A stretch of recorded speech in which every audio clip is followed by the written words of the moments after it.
नाज़रीन, आपको बताते चलें, हारूनाबाद से अजीम चिश्ती की रिपोर्ट के मुताबिक मुल्क भर की तरह हारूनाबाद में भी 14 अगस्त की तैयारियां ज़ोरों शोर से जारी हैं।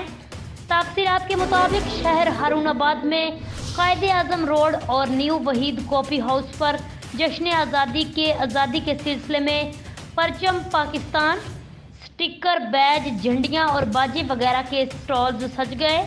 अवाम महंगाई की वजह से परेशान। दुकानदारों का कहना है कि बच्चों का खाना पूरा करें या इनको स्टॉल्स का सामान लेकर दें। वालिदैन परेशान। सियासतदानों ने मुल्क को महंगाई के दहाने पर पहुंचा डाला। अवाम उन्नास की इल्तिजा है कि खुदारा मुल्क पाकिस्तान और अवाम पाकिस्तान के हाल पर रहम किया जाए। अपने सियासी एजेंडे और अपने सीटों और अपनी हुकूमत के चक्कर में गरीब को ना पीसा जाए।